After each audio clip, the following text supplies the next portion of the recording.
Ani garuu hunda keessa jira. Waan baay'ee garaa nama nyaatudha. Mucaa xiqqaa kana yeroo hunda miidiyaa irratti hin argitu jedhee tayyaadha. Dhugaa dubbachuuf baay'ee tokko garaa na nyaate. Maaliif jennaan yeroo hunda miidiyaa irratti nan argaa. Miidiyaan namoota baay'een miidiyaa irratti hin fidu. Mucaan kun xiqqaadha. Akkuma argaa jirtanii dhugaa dubbachuuf baay'ee tokko garaa na nyaate. Biyya kiyyarree an yeroo jalqaba komoodiyaa isheetuun gara miidiyaa isaatti fidee ture. Dhugaa dubbachuuf ani hunda'u mucaa kana baay'ee gargaaree jireenya isaa bakka dhimma jijjiirame natti fakkaate baay'ee tokko hin gammade. Hunda'u heenya kana gaafan argu namni bakka ofuma bichaa ofii bichaadha malee isaaf jechuudha waan akka hin goone miidiyaa isaati irratti fe'ateetuma waa tokko dhugaa dubbachuuf maaliif of jaalatu maal of jaalanna dhugaa dubbachuuf mucaan kun dhugaa rabbii sammuu daa'imaatii miti yaa umurii isaa xiqqaa kanaan sammuu isaa keessatti akka nama jabaatitti kan yaadudha. Akkuma argaa jirtanii haasa'uma isaati irratti mucaan kun bakka guddaa gahuu danda'a. Sammuu isaa biitii kan ta'e dhugaa dubbachuuf baay'ee daa'ima ajaa'ibaati. Namoonni miidiyaa irratti fidan kun yoo gargaaran maal ta'a?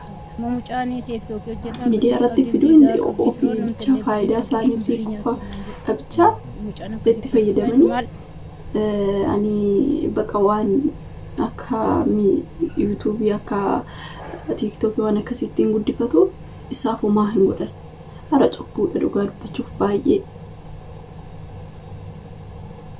rakkina hedduu keessa jira. Dhugaa dubbachuuf hedduu takka garaa na nyaate. Ganaa daa'ima xiqqishuun tun yoo akka nama jabaatitti yaada miskiina dhugaa dubbachuuf baay'ee nama azaazan. Maal jedhe seetanii yeroo tokko gaafa yeroo namichi miidiyaa aftamu wayni jedhama yaamitu birrii xiqqoo kennee natti fakkaate. Birriin kun kuma takka yoo ta'e kuma lama yookiin akkas yoo ta'e ani miidiyaa irratti argitanii dhugaa dubbachuuf miidiyaa irratti maal jedhee birrii san ani kaameruma ani miidiyaa istiidiyoo isaatti waamee gaafa istiidiyoo isaatti waamu qarshii 5,000 ta'ee 4 taatee tana kennee fi yeroo kennuufi mucaatti ani kaameruma oduu waraabaa jiru kennee fi jechuudha. Maal jedhaa mucaan kuni birrii kana nama biratti waan guddaa waan fudhadhini fakkaata garuu kaameraan kun oduu narraa dhaamstanii jedheeni dhugaa dubbachuuf waan ajaa'iba sammuu ilaala daa'ima tana dhugaa dubbachuuf akka waan guddaa godhee fi tokkotti ofiisaatiif faayidaa argate argitanii asheetunis komoodii asheetun dhugaa dubbachuuf osoo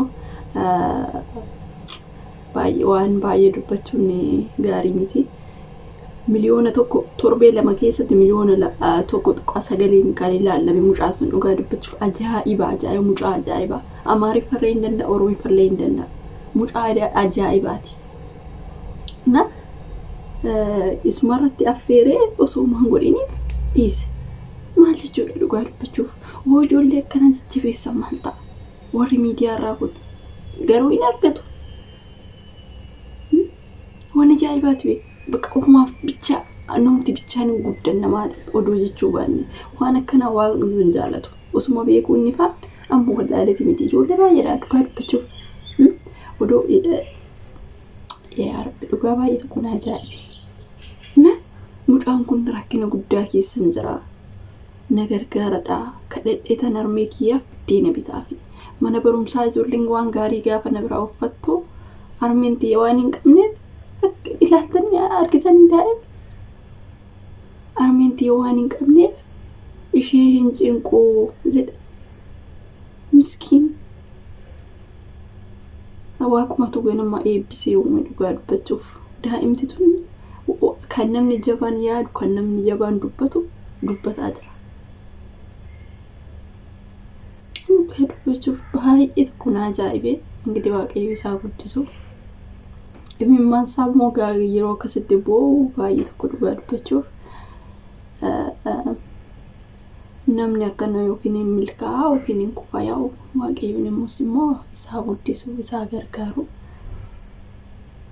kana caalas immoo namoonni hedduun akka gargaarsa godhaniif እንግዲህ gargaarsa godhaafis jiru waaqayyo isaan eebbisu guddachuuf waan akkana daa'ima akkanaa tana jajjabeessuu bakka guddaa kan ga'uudha naakasiniin jedha booda fuyyuu namaaf akka fakkeenya ta'uuf maalirraa baranne moora miidiyaa kanarraa ijoolleen kun akkanatti mucaa kana amma ani viewun saa ilaalamii viewun namicha sanii naannoo miliyoon 2 galuudhaa ka'e gin yoo gargaarsa godhe waan ittiin guddatu tokko odoo TikTok illee banee fi haadha wajjiniin tarii namoonni TikTok irra jiran sun surprise post gochuu danda'u beektanii namni hin argine namni baay'ee hin argine waan ta'eef odoo arganiin namni baay'een hin gargaaru akka inni guddatu bakka guddaadhaan irra ga'uu danda'u warri qaban irra biraatti fuudhanii barsiisuu danda'u gin namni keenya dhugaa dubbachuuf miiqanyaa namoota meeqammaa mucaa kana gara miidiyaatti fide inni waa takkaani waan isaaf bu'aa buusanii miti ofuma isaaniitiif ittiin guddatan jechuudha doo beekanii amma mucaa kana guddisanii waan baqa akka TikTok irree bananii fi namoonni isaarree ilaalanii namoota ijoollee meeqa kan guddatu ijoollee xixiqqoon kun kan akkasaa namoonni dandeettii qaban namoota meeqa kan TikTok marraan guddate kanaafiyyuu isa sosoo kana godhanii hoo ana baay'ee tokko ajaa'ibee dhugaa dubbachuuf namni keenya faayidaadhumaaf malee baqa namni suni ani keef anuma ofiisan bicha yaadu erga yaamuun hin oolle erga gara miidiyaatti baasuun hin oolle rakkina isaa wajjin gargaaraa jedhanii baasanii simbiloo baqaanii bakka waanuma isa amma haftaamuun jiran kuni miidiyaa irratti baasee rakkatee minaamin gaafsan uffata gaarii uffataa rakkina waan qabu in fakkaatu surma ani dhugaa dubbachuuf akkanatti rakkina akkanaa keessa inni jira yaanni akka inni miidiyaa irratti akkatti baasanii akka isa baqa akka nama baay'ee tokko nama ajaa'iba odoo kanatti rakkataa jiru osuma arganuu gaafa isaan qofaaf itti fayyadamanii ani aanuu fi guddifatanii bravo kun hin barbaachisu namoota kana ijoollee kana guddisuudha baqa maal rakkoo qaba akka ilmoo isaatti ilaalee gargaaree miilaala dhugaa dubbachuuf